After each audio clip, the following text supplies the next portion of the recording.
One. Yeah, let's do lunch and lore. How's lunch and lore? Does lunch and lore sound good, Matt? I don't know. Let me unmute so I can hear if it's good or not. No, sorry. I mean, like, how does that sound as an idea? How would you feel about doing lunch and lore? How does that sound? Oh no, I mean that sounds good. I thought we Cool, were good, doing a sound because we're check. doing it. No. The sound Yeah. check was earlier before I went live with this scuffed ass string. Oh, Yeah, okay, yeah. good. Yes, very good. Hi everyone. Welcome to Lunch and Lore. All those production upgrades that I said I'd do last week, I haven't done yet because usual excuses apply. Matt, how's your day going so far? So far, so good. Just kicking butt, taking names, and I have a pizza. I also have Look a at pizza. this. Ooh, pizza. Yes, Thank love. you, Mama Shimada, for Thank you very much, the Mama lunch, putting the Shimada. lunch and lore. We will now attempt Putting the to lunch treat in you lunch and with lore. sweet lore. Glorious. So, speaking of lunch and lore, what are we talking about today, mate? How about cost? Oh, okay. Well, yeah, we can do that. I don't really have all my notes put together for that, but we can do that. Sure. Yeah, I ambushed you. I apologize. So I'm gonna pull up the No, you timeline don't. real. I apologize. I'm not sorry, but I do apologize. Yeah. Let me Okay, pull up so our. Here we go.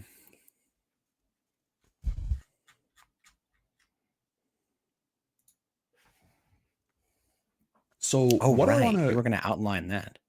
kind of Go ahead. talk about, and Hmm. feel free to redirect a bit. Even if I just say I want to talk about this and you say, okay, cool, we'll talk about that later. Now let's talk about the notes that we actually took last time, you casual. I want to Yeah. talk about pre Demonic Imperium cost.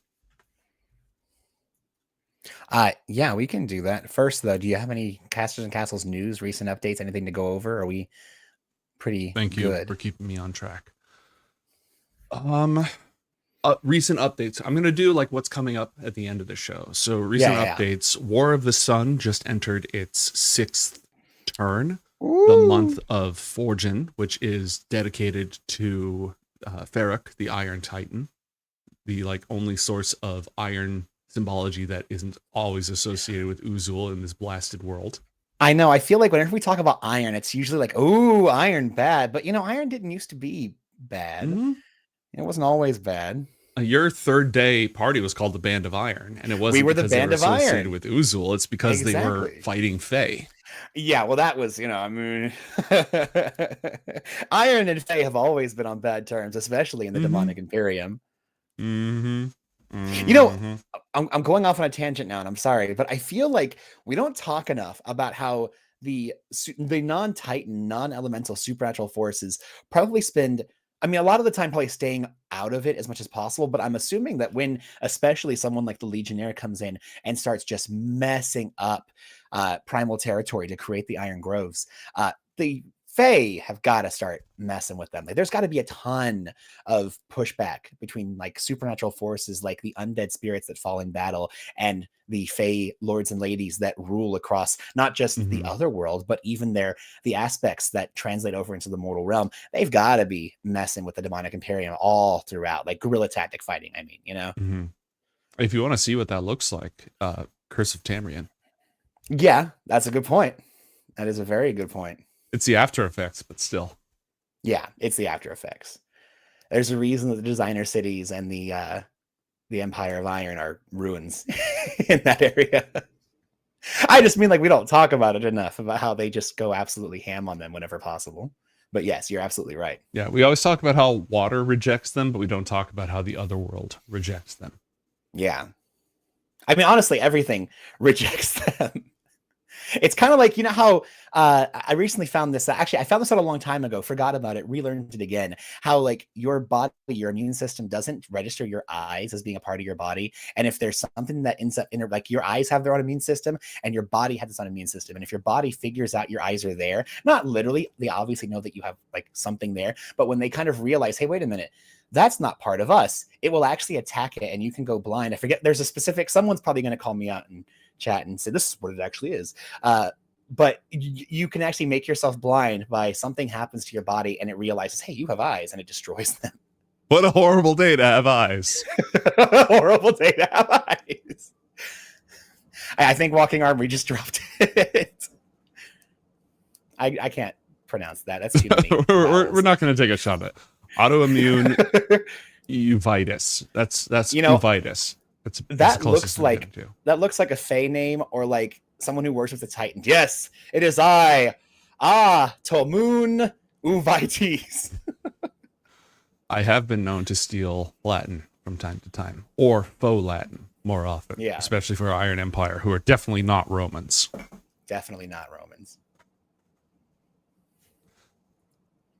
All right, so we did that. We did Inaqua. I have some possible shows coming up soon that I will talk about later. Oh yeah, that'll be coming up. We'll take care of that. Yeah. I don't think I've had any other major announcements, unless there's something you can think of that I'm forgetting, Matt. No, I think keeping everyone abreast as to what's going on for the War of the Sun Turns, and then just everything else that you brought up, and then of course, a terrible day to have eyes. That was all good. This is the point in the stream where we ask you if you have any questions. This can be about lunch. This can be about lore. Anything that comes up. Last time we were asked about our favorite Titans within Anakra, so that was always fun. So if you have any questions for us, whether it be mystical or mundane, feel free to think about those and just drop them whenever. We'll kind of attack those as soon as we see them, or when we feel like getting around to them. Or if you're Gorm, we'll ignore them entirely. No, I think we're good. We can talk about cost. I'm always really weird about talking about cost. To me, cost is this amazing, wonderful, exciting and fun place that we've put a lot of merit and time into, but I don't have like a ton of documentation on it. Like I've got a lot of cool ideas, but it hasn't been fully fleshed out, which is exactly what this is for. It's scary, but it's needed. So thank you for dumping me in the cold water, mate. I'm actually doing it to a certain degree as a favor to the community, who is there's some specific instances I'll tell you. I saw the cat. I'll let you know. All right. So here's what I want to talk about today. I want to talk about pre-demonic Imperium cost. It's a absolutely massive area, right? It's just a huge region. It extends basically up to these northern mountains and to kind of this choke over here, right? So your map is a little more difficult for me to recognize than my map, but yes, this is effectively, because really, again, I can't manipulate this, which is unfortunate, but from what I'm seeing here, this little, if you can go down a little bit, like kind of scroll the whole map just down ever so slightly to make sure that I have my bearings correct. Oh, okay, a little too much, but you see that big straight? Yeah, that's it. Okay, good. I was just confirming. So that peninsula of sorts isn't Lacan. Okay, perfect. To the west of that, and really to the south, is Lanilam, right? Mm-hmm. And that's what we're looking at there. And sure, yep, of course. And then shows at some point, and way down there. I'm not worried about Kiaz. I'm focused on Badur right now. Mm-hmm. As we go north, you've got what is currently really in this main central area where it looks like you've got a lot of hilly terrain. I'm not really exactly sure what all that is. The desert's over there. That's Sharon. Yeah, we know what that's all about. Before, that used to be a big, incredible, cool place. But that little area below all that foresty, mountainous looking regions, that will eventually be Pyrancel. Right now, as far as I know, that is basically going to be the Jormunder. Not entirely. I mean, because again, when the Jormunder people end up coming together and they create Windermere, which is this like coalition of various tribes that become nations and end up creating one of the greatest mercantile nations that we have here over on the western side of the world. But for now, they're really just a collection of a lots of what is at this point ancient tribes of various bits. So I would say they're really similar to where Kost would be at the start, because really before Kost starts getting extremely impressive, we're still kind of in that proto phase. The Demonic Imperium happens pretty quickly after Anakra gets founded, as I recall, right? 1,412 years. Would they get 1,000 years before that happens? 1,412. The death of Erekor is in 6412, and the end of the dawn is in the year 5000. Here, let me 1 second. I have to send a message up here. Why don't you go ahead and real quick take over, because it is hot as heck, because for some reason the heater's on when I'm in a tiny little room. Oh here. no. Yeah, oh give me just a second. I'll be right no. back. All right. Well, I'll take over with a little bit of pizza. So almost everything that we know about Kost is from Demonic Imperium and forward. We know very little about it in the prehistory era. Not prehistory, but the pre-Demonic Imperium, which is why I want to talk about it today, and which is why I'm going to reel Matt back into actually talking about it instead of other stuff. And it's a massive, massive region, very much like the 10 tribes of Okarthal. It's a whole bunch of different cultures that end up having a unifying experience. So for the time being, Matt, I'm going to define Kost as roughly... Are you putting up borders? What are you looking at here? Yeah, let me...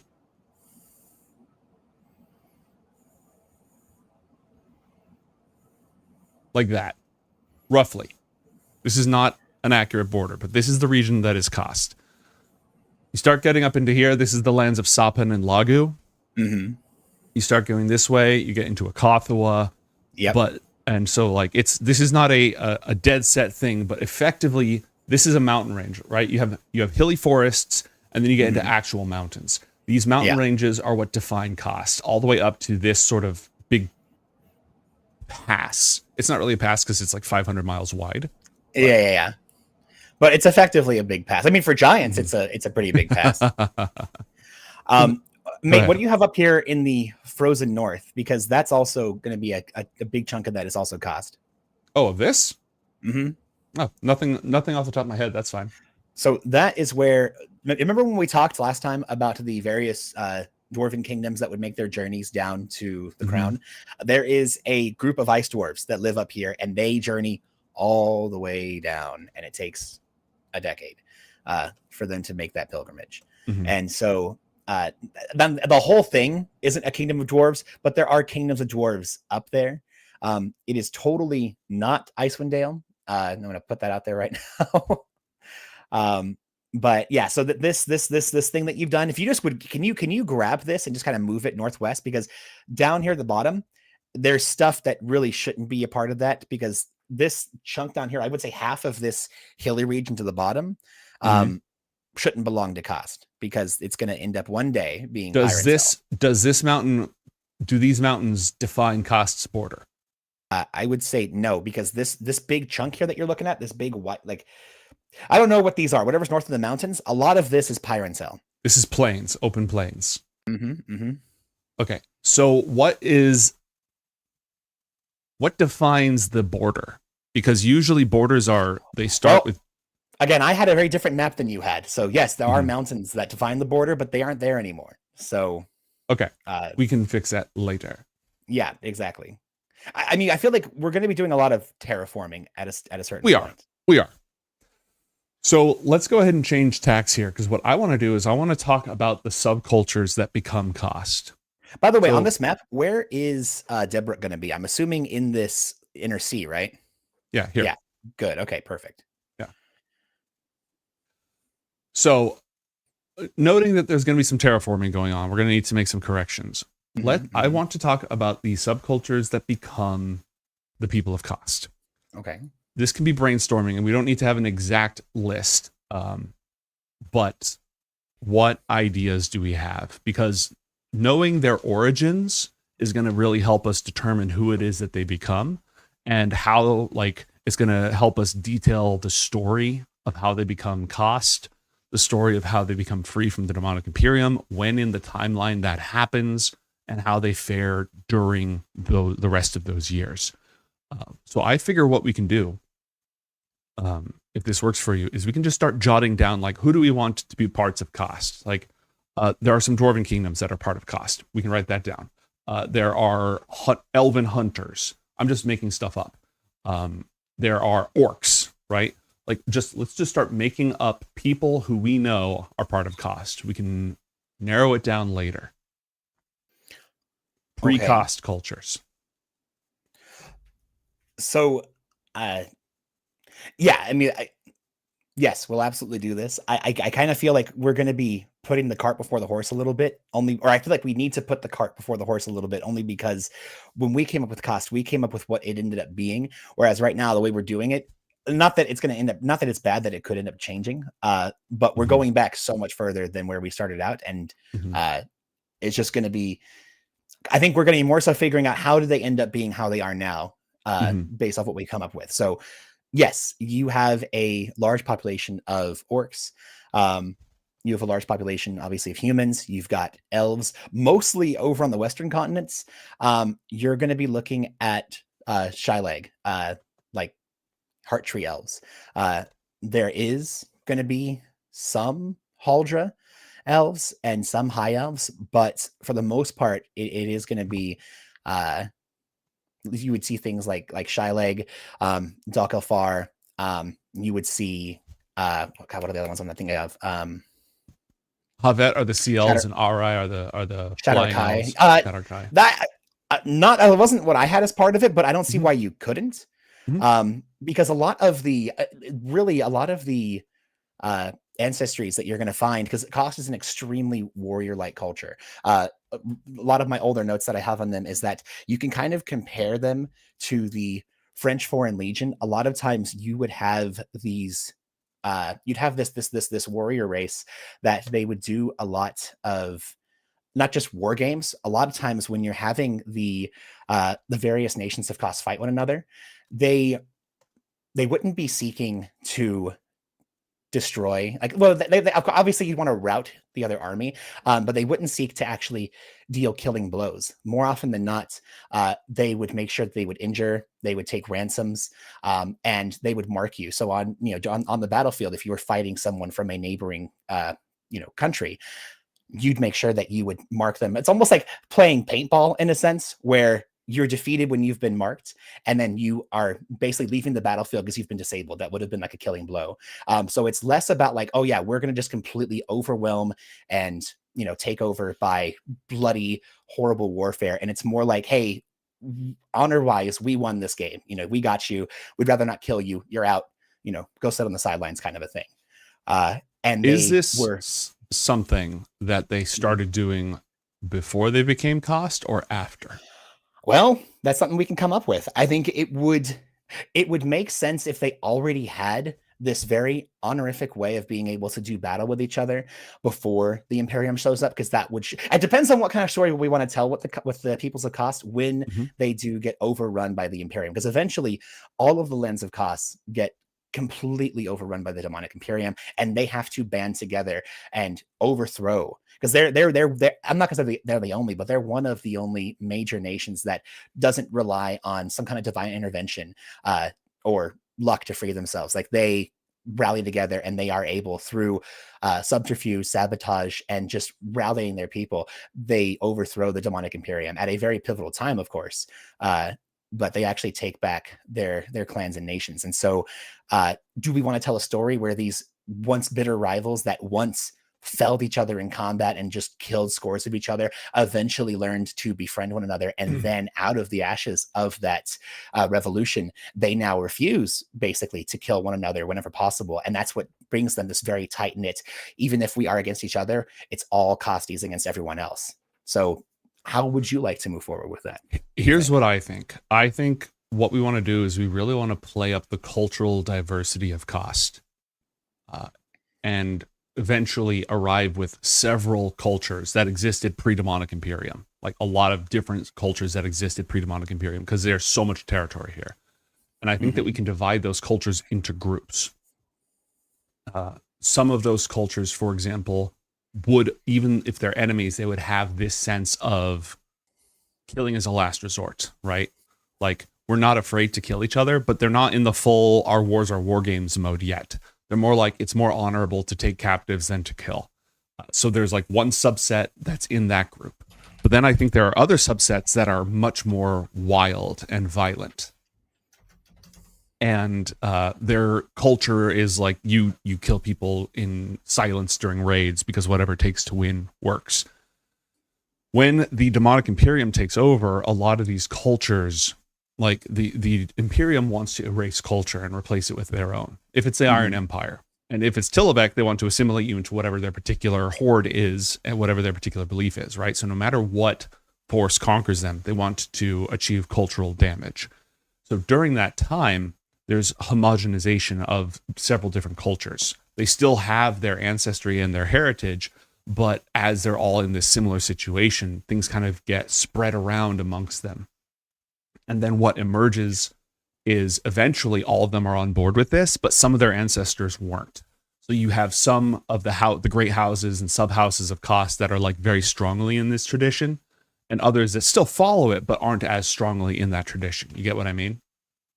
Yeah, what you mean. Not to cut you off because I wanted to hear you out, and I completely agree with that. I think we kind of hit the nail on the head. Do you know how we eventually are going to have 4 different main countries that make up Koss with a kind of not a secret fifth one. It's obviously there's 5, main like we have with our different kingdoms. But anyway, you've got to the east, you're going to have water, south is fire, west is earth, and north is wind. In the center, you have the Kingdom of Honor, and they're not all called kingdoms. This is just a really easy way to be able to explain it right now.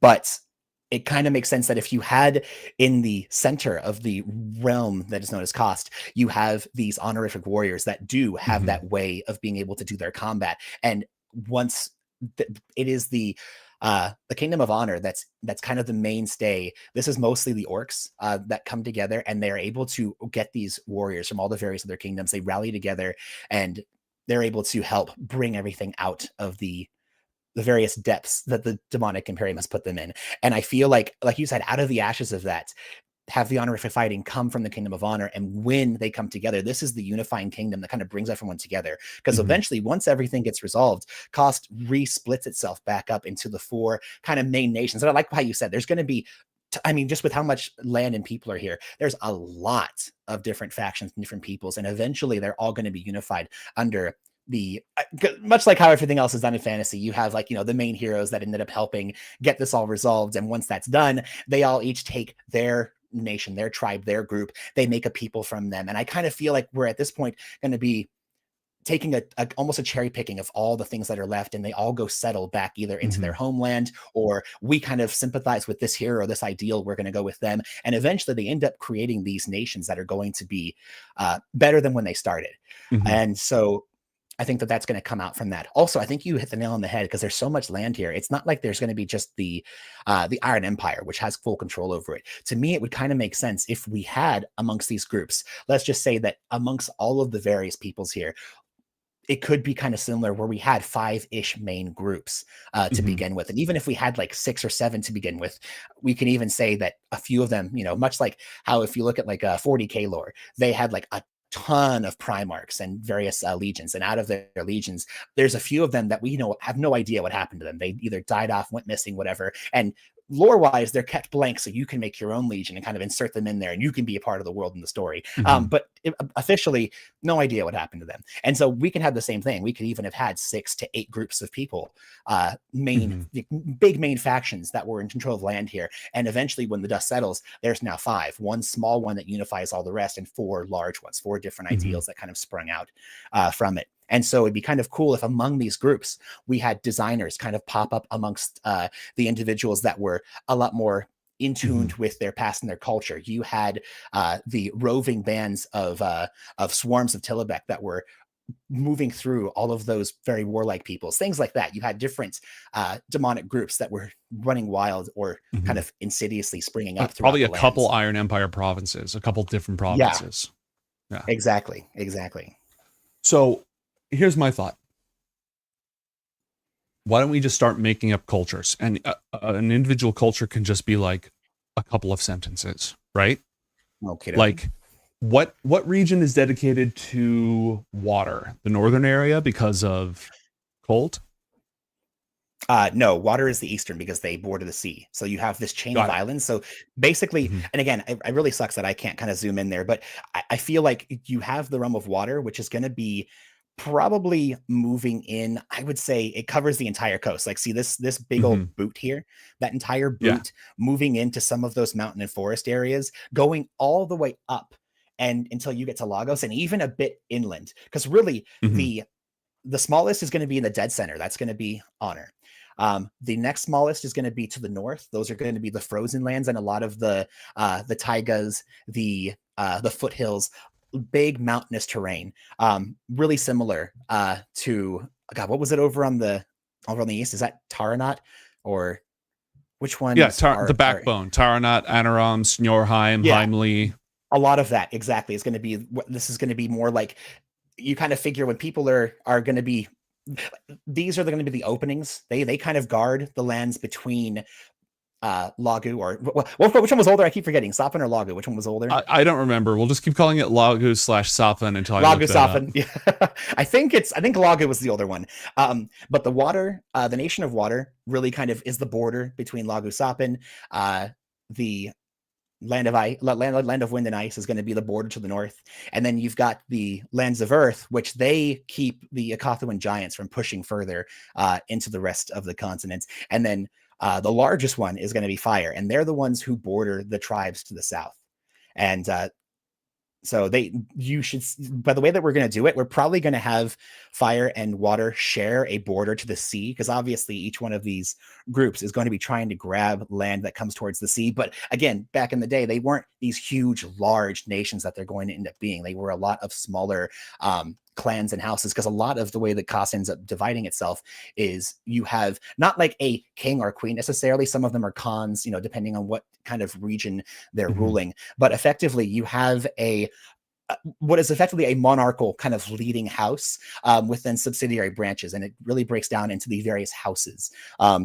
We came up with this long before we had heard about George R. R. Martin's Song of Ice and Fire, but it's kind of a similar thing with the way that those various families have ties to each other. And so I think we should just kind of start maybe small and work our way up, or do you want to start big and work our way down? What do you think is preferred? I want to start conceptually. Okay. Which is just like, what is a cool kind of people that we want in this story, that we want to dwell somewhere here? Okay. Well, why don't you start us out, and I'll kind of just chime in. So we have the Lagu/Sapin culture, who are definitely not Vikings. Definitely not Vikings. And some of them end up integrating. They are a long-time cultural force in the area. And some of them end up being integrated into Kos. I don't know if one of the big 5 heroes, we'll worry about that later, but like some of them end up being integrated into Kos. So not Vikings. Oh, that's something else, by the way, that's important.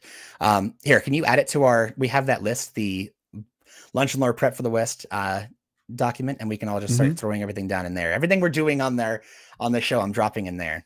Okay, cool. And I have Kos right down here. There we go. Something else of note, and this would have happened even before, they ended up rectifying themselves after the Demonic Imperium. But the peoples of Kos in this region, they always have this very, not that we're always at war with each other, but they're very, very, I wouldn't say isolationist isn't the right word. They're very distrusting of the other. Anything that's not like it kind of starts like in their family, in their me against my brother, my brother and I against my cousin and I against our neighbor, my neighbor and I against a stranger. Exactly. So it always comes down to they're always a little bit competitive, and it's not like I'm fully mistrusting that I won't trust you. And there's just always this sense of like, the closer you get to me, the self, this idealized version of being able to be okay, the more I'm going to be trusting and okay with you. But if it comes down to it, if someone random just walks in and starts beating up my friend from down the street, I'm going to go help my friend, even if I don't have good blood with my friend, because this random dude just rolled out of nowhere and starts beating up people that I'm used to being around. And that holds true right up until that outsider proves themselves. They're very distrusting of anybody who's outside of the self. However, they're not like, I will never, ever trust you. No matter what you do, I will never stand by you. As soon as you are able to integrate yourself, a lot of Kosi society has foreigners from either across other lands or even on the Eastern continent when the travel starts opening back up as the unending ocean starts kind of calming over time. But yeah, it is very likely that at least one of the heroes could be either someone who descended from Lagu, a foreigner, what have you, and have been moved in and proven themselves. Many of the various spirits, the ancestral spirits, are going to be extremely important to the peoples of Kos.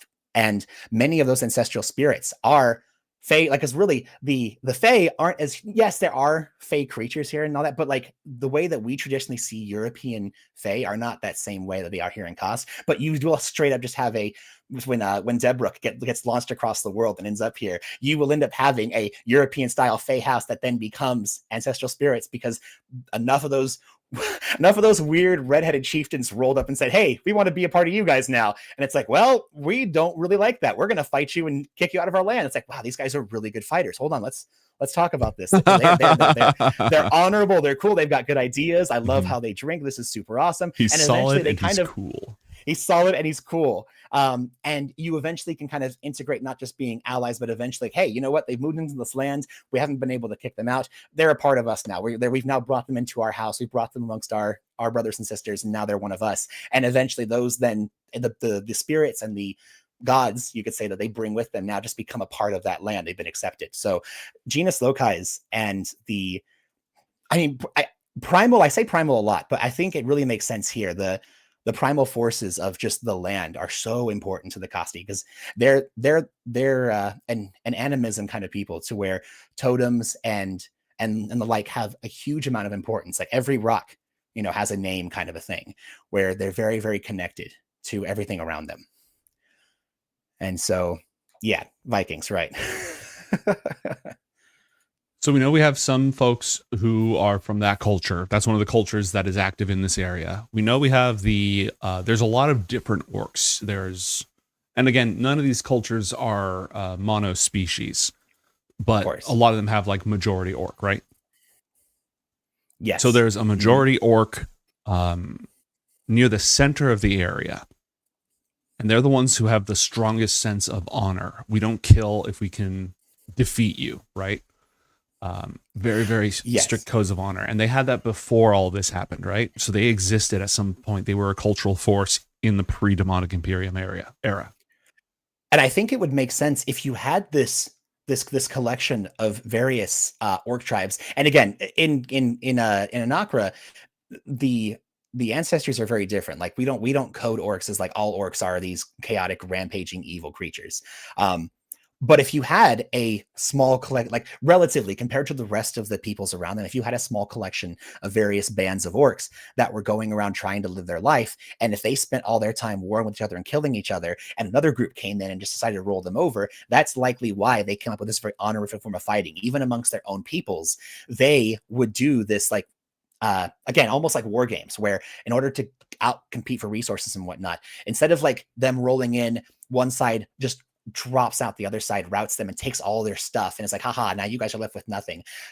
It would make more sense to me that this relatively smaller minority of groups, when they are competing for resources, they wouldn't outright kill each other. They would defeat each other in these war games and go, okay, you've lost, you now have to give us a tribute of this much stuff. Cool, we'll leave you alone now. And that would go on, and eventually when these groups start encountering other groups nearby, either they try and push for that, where it's like, hey, this is how we do things. Like, and if it might be even weird to other groups at first, where it's like, we're not going to kill you. We're just going to mess you up and take your stuff. And that's the way that they're able to stay competitive, is that rather than killing themselves, each other, and their neighbors, they interact with these war games. And other cultures are like, you know what, that actually makes a lot of sense.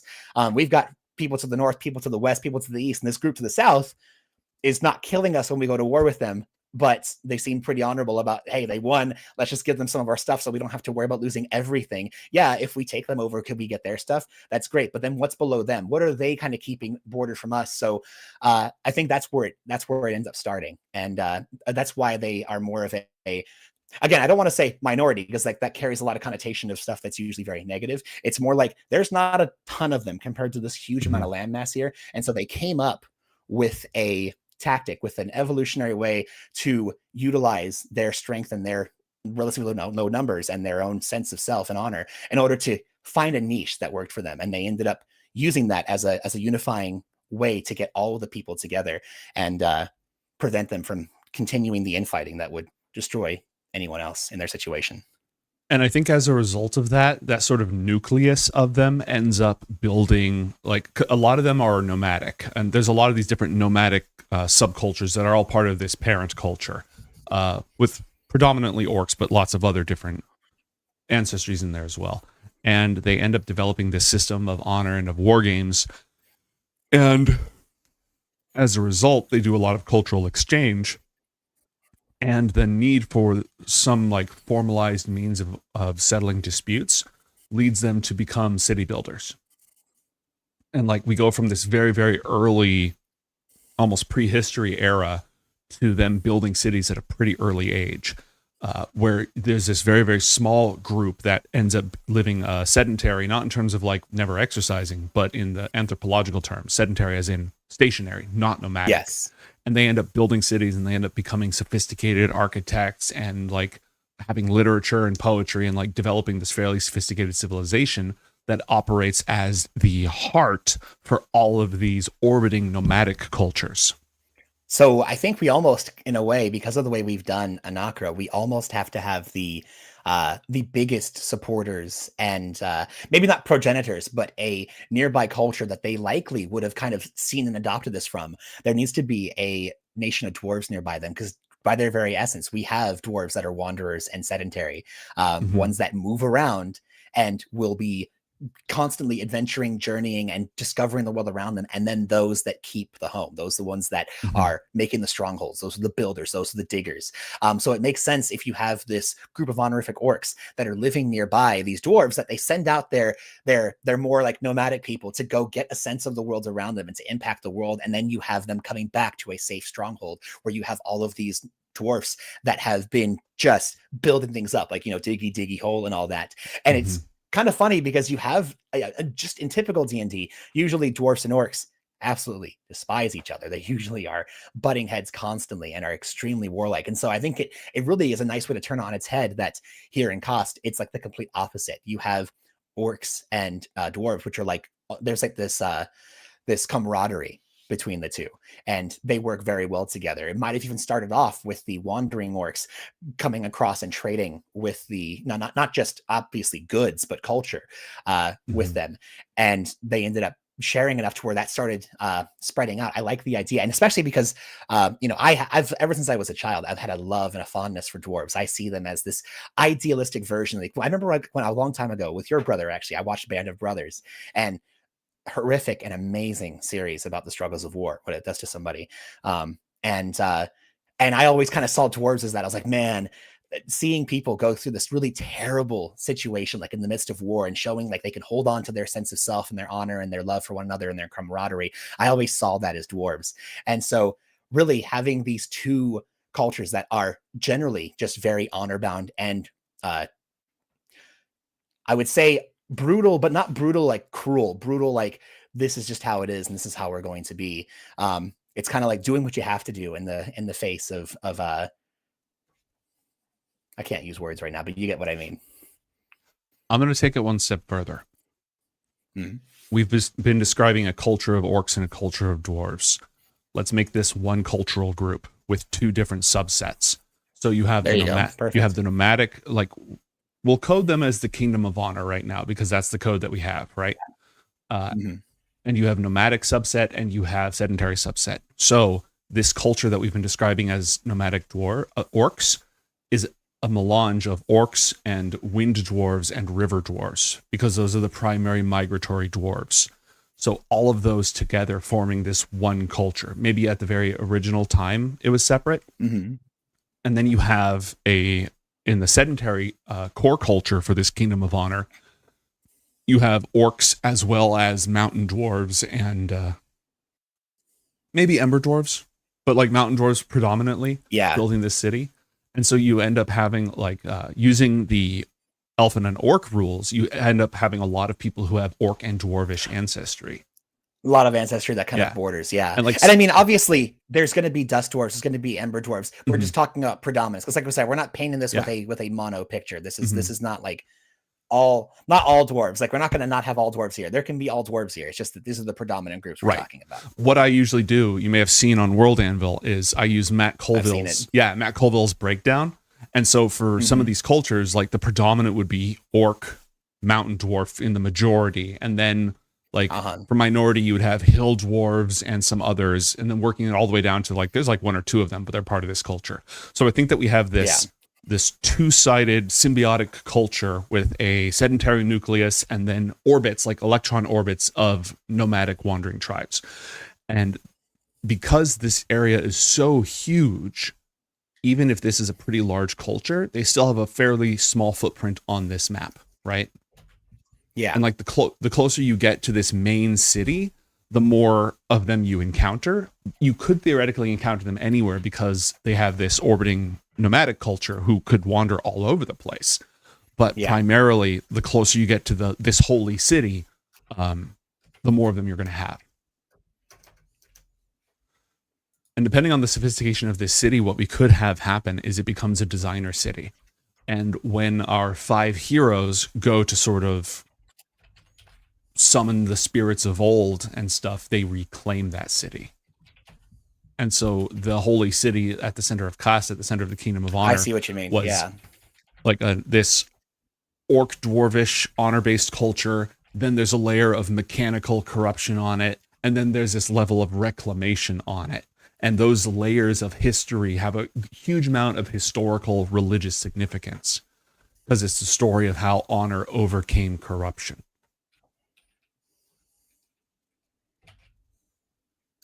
I love it. I think that's incredible. All right, let's throw some other stuff in where we were writing that down.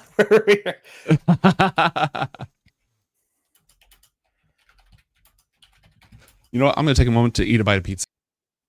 That is an incredible idea. Let's take a moment to eat some pizza. This was provided to us by Mama Shimada. Thank you very much, Mama Shimada.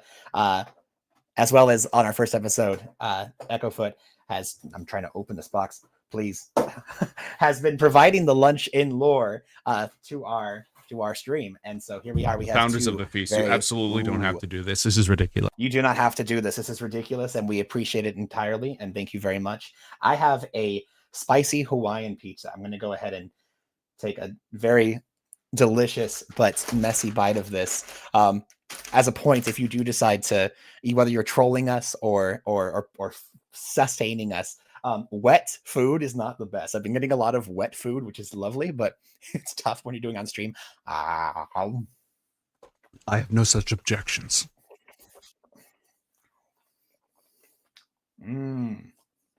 Okay. So I know you just took a bite, and there's a million different directions that I want to go.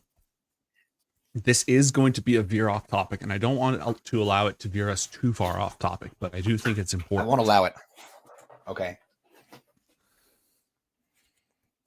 Alfar refuges in the Western continents. This is going to be its own episode at some point. Yes. Because there need to be some, right? There need to be Alfar refuges here. I don't want to get into where. I don't see why not. They should technically be across Anakra, right? Yes, precisely. But I don't know where they are on this continent. I haven't done any work in that regard. So, how many? So, can I ask you how many?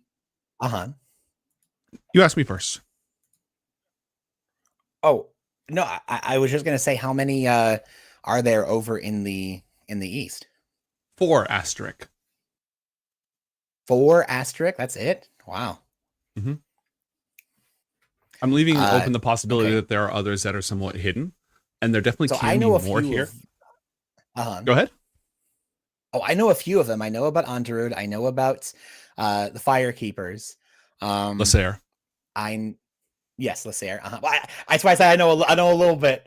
Mm-hmm. Who else we got? Nenri, the Enchanters of Nenri. Nenri, that's right. Okay, the Enchanters. Who else? And Noldemire. They have this beautiful gem city, and they are close to the Green Dragon lands, Hamur, over in Okarthal. Okay, are they all in the north, or are some of them in the south as well? All the ones I've detailed are in the north. Okay. Now, Ioth is in the south, though, isn't it? Yes, and you can kind of count Ioth as an Alfar refuge. Not quite, but it was originally a center of Alfar culture. How close is Andred? Is Andred in the north, or is Andred in the south? Andred's in the north, but not far north. Okay. It's the closest one to Ioth. So then there has to be some down in the south as well, right? Okay, Matt, do you remember when I said that we weren't going to go off topic, and then you said you weren't going to allow it? We're talking about the West. So here's the thing. That was your fault. No, and the reason I asked this is to answer your question. I need more information because Hmm. Look, I can only watch so much streaming content, and I only get Yeah. so many updates from you. So a lot of times, this just gets way out of hand for stuff that I don't even know what's happening. There can be as many Alfar refuges in the West as we want. Okay, I think that from what we've seen, we have 4 main ones in the north. So far, there is 1 main one in the south, and I almost feel like Ioth kind of takes the place of having multiple main ones. So let's just say that Mhm. each let's just say that if we I don't have my fucking dice near me. Shoot, I don't have my dice. But if we had a chance to just roll like a d8 and we had d8 plus 1 for each continent, and that's how many main there are, I kind of feel like we could just roll this out randomly. Or if we just say, yeah, there's a handful in each continent, let's just say there's a total of like 12 to 16 refuges across Anakra, but they don't all either make themselves known or make a big deal about Mhm. being the masters of enchantment or the masters of trade or the masters of this, or like they kind of keep quiet. And so are there some in the western continents? Absolutely. Do any of them make a big stink about being the best at this, that, or the other? Probably not. Do you want there to be any big main houses, or rather gyres? Are they called gyres, the refuges, or do they use gyres? Refuges. They're just called refuges. The gyre is a Okay. unique arcane phenomenon. Do Okay. we want there to be an Alfar refuge in the vicinity of Kost that would have any kind of cultural influence or impact on it? Whether that impact be by sharing knowledge and trading, or by refusing people access and being total isolationist. Either of those has an impact. And either of those are going to determine how much Alfar is present in Kost. I think yes, because there do need to be, again, there are not no Alfar and there are not no Huldra. Mm-hmm. There are very few Huldra and Alfar in Kost. Mm-hmm. And I think that you will get people from the refuges who will go, you know what? I want to be among the world. I want to leave and go do my own thing now. Mm-hmm. And so that's kind of where that comes from. But it's so very rare that, yes, I think that there should be at least a couple that are known about in the Mm-hmm. lands of Kost that are like, yeah, they're secretive and they're not unhelpful. They're mostly just keeping themselves. But I think it makes sense that there's at least one that tries to help with trade, commerce, and Mm-hmm. is working with the peoples the mortal realm in order to make themselves better. And to me, it makes the most sense to have those that are very isolated. You would have those in the north and those in the west that don't have easy access to water, or to those who can trade via water routes to be able to get things that they normally wouldn't be able to get. That to me makes the most sense. Okay, so you said a reclusive refuge somewhere in the north? The north to the west, like the northwest, whether it's like on the border between the lands to the north and the lands to the Mhm. west. So it can be one or multiple, but I kind of think that having almost in my mind, and again, I'm way more high fantasy compared to you. I feel like you Mhm. like your stuff to be very medieval, but there's cool stuff here too. And when the stuff is cool, it's really cool. Whereas I like there to Mhm. be a sprinkling of cool shit. So I kind of see this as there is a refuge, but you will have this vast, like, kind of air market that will leave their refuge and be traveling around the mortal realm, almost looking like, again, as innocuous as it can be, but a really cool looking cloud that when you catch it from a certain light, you can see this ship or this city that is sitting right on top of this cloud that will then either descend to the top of a mountain, and you can make a journey up to this mountain and trade with this beautiful opulent city in order to get things that come from very far off places. That to me would kind of make the most sense, and it doesn't have to happen just in the north. I like the idea where there are people who will take pilgrimages to meet this. Like if you had let's just say that there are, if you're looking at it very story wise, let's say that they pick the 4 or 5 tallest places in Kost, and they just kind of cycle to those places. And the people who want to trade with them have to make this trip to the top of these mountains in order to be able to meet with them, trade with them, and come back down. That would serve the purpose of not only getting people who mean to deal with you, but it would prevent armies from rising up and kind of taking all your stuff, because Mhm. you're not going to be able to get a whole army to climb on top of a mountain, Okay, so we're creating an Alpha refuge that phase shifts, whether it be at the whole thing actually moving or just like a mobile crossing point that they like with great effort they sort of project into specific places. I want them to be ice themed. We've kind of given every single refuge a theme of some kind. We don't really have an ice themed high elf refuge, and I think that doing a little Sky Steel. so this is the other thing. You are treading upon Aurai and Sky Kingdom territory, which means that this refuge might be sort of a blend of Aurai and Alfar. And that would make sense. Mm-hmm. Okay.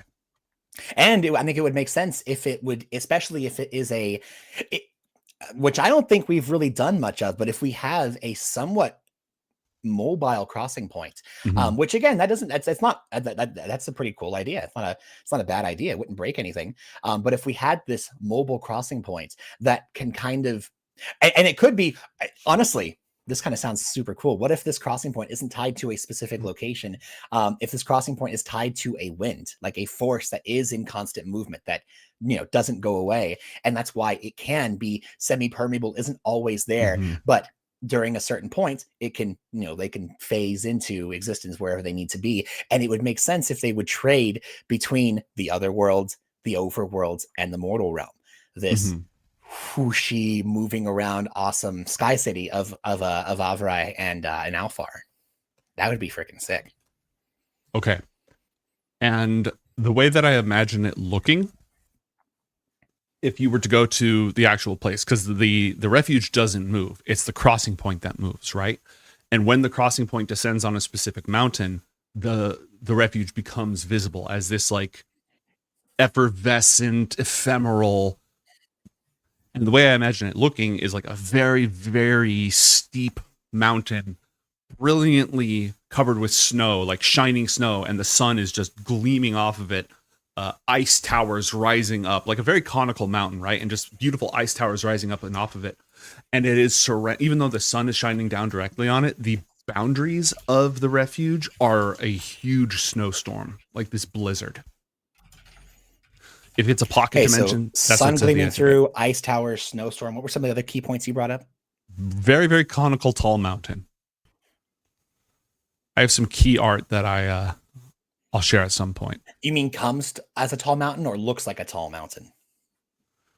It looks like a tall mountain. Like if you cross the crossing point, that's what you find yourself on. There's this huge, tall, very pointed mountain, and down at the base and all around is this blizzardy snowstorm, because those are the planar barriers of the refuge.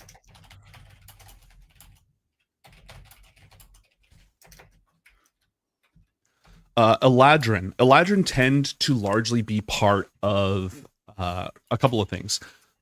This is a question from chat. What kind of settlements do the Eladrin tend to have? Eladrin don't tend to have monocultures. They tend to exist among, especially the Huldra, because in the Connacht Vale, you have the 4 Huldra queens of each of the seasons. Eladrin have this seasonal tie. So I would say that the Huldra queens are actually, if we were to make them in Elf and Orc had a little baby, they would have Eladrin and Wood Elf heritage. There are other Eladrin all over the place. There are some communities of Eladrin that dwell exclusively in the Otherworld. They're not refuges. Refuges are pocket dimensions, right? But the Otherworld has just wandering or settlements that are just or primarily Eladrin mixed with other Fae. I would say Eladrin more so are, sorry to cut in on you. I think Eladrin would be part of the courts of the Fae. You would have, like you were saying, there would be various courts of the Connacht Vale. They have summer, spring, winter, and autumn, and you would have the various Eladrin that would be a part of those Huldra courts. And if they're not on the mortal realm, then they are in the Fae realm, and they would be aligned with various Archfey that align themselves with those courts. So you'd have, maybe, again, we like to leave our lore open to where if you come up with an idea and you're playing in Anakra, you can say that I come from a group of Eladrin that have a small nation of just Eladrin. That is entirely possible. It is somewhere. But as part of our lore, I would agree with Gnomes in that the Eladrin don't necessarily come up with just very insular, small nations that are just their own. They mostly would be parts of others. Because again, depending on the type of Eladrin you are, you're either ever changing. And I would say that if you're going to have a group that is going to have their own nation, it probably is going to be those Eladrin that like to move between the spectrum of the seasons. Generally, if you have an Eladrin that is aligned with winter, they're probably going to stay as a winter Eladrin either for a long time or their entire life. They would need to have a very starkly change of self in order to decide, I don't want to be aligned with the Winter Court anymore. I've already had allies here for hundreds, if not a millennia, and to basically break those ties and say, I'm going to join a different court or kingdom, that would be a huge upset, not just for their own personal power, but for all of that they've built in that area. So yeah, if you're going to have one that moves through the seasonal changes and emotions, you're probably going to be those that are either wanderers and they kind of see a little bit of all courts, or they might have their own insular nation. Sorry, go ahead, mate. We have 5 minutes, so I'm going to nail out I'm going to do one thing first off, which is to say that Elmspire, the cursed elven realm that Mika Burton's character was from in One Last Ride, will someday be here in what is currently known as the Flenswood, and they have a large number of Eladrin amongst themselves. I will also go to a question from chat. Will the floating city of the Alfar be conquered by Sky Daddy? After the death of Arakura, when the conquest of the skies begins, I absolutely imagine that if it is partially planar inside the Sky Kingdom, Vindor would want authority over it. But it's less likely that it would get conquered, and more likely that the Aurai population of this floating snow refuge would increase as Aurai seeking to escape Vindor's wrath would start moving there. And it's likely that wherever it pops up in the Sky Kingdom, it is not going to pop up in territory controlled by Vindor. It is going to just apparate on those peaks and clouds that are going to be held under control that either is more neutral or connected to the Aurai. Let's see. The mechanics behind the refuges for crowns and castles. Ask that in the Discord. We're not going to have time for that today. That said, the main refuges usually do have some demiplane stuff going on, which is why they've survived this long. What else? Yeah, I think that's all the questions from chat. I'm going to make a slight edit. I think now that we've done a few of these, I'm going to make a slight edit to our show format. I feel like 30 to 40 minutes for the body of our show is not nearly enough. We end up getting on these long tangents that are useful, but not always important to the topic of what we need. Or it is useful, it is necessary, but it takes away from what we were trying to discuss. And I think it takes us usually, a few minutes to kind of get going, get in the spirit of things. So I kind of feel like I'm not going to talk about it on air, but for like 5 minutes afterwards, I want to chat with you about some ideas I have. But this was good. This was a very useful episode. Coming up, theoretically, a tax day special with Maxor, Wes, and Gianni Matrigrano. I'm still waiting to confirm that on Monday, April 15th. I had a show scheduled with Custa, Lemon Kiwi, Becca Godsey, aka Caustic Phoenix, Lemon, and Dogman. That was supposed to be this Saturday. That's been rescheduled. I'll be announcing that soon-ish. The tax day thing is a meme, but it's a real meme. I am planning on actually doing that, assuming everyone's available. And other than that, look forward to Aneko continuing. And this turn of War of the Sun is going to last no longer than 1 month. It's going to end at the latest the first week of May. Yeah, the first week of May. That's all I had. Matt, did you have anything? I am looking forward to Avernus. I believe that's coming up on the 14th, right? Something like that. Yeah, I believe so. Oh, I've missed it. I really wish we were able to do the last game. Me too. I had it on the schedule. I was so looking forward to it. And then a couple of things came up. Unfortunately, this group is mostly either fur daddies or flesh daddies. And so, when things come up with the babes, we have to respond. Okay, I'm going to ask you to do me a favor and never use the term flesh daddy ever again. Flesh father. All right, I'm getting us out of here. Thanks everyone for joining us. Thank you so much. I'm going to eat the rest of this pizza. Mama Shimada, absolutely based. And we will see you next time.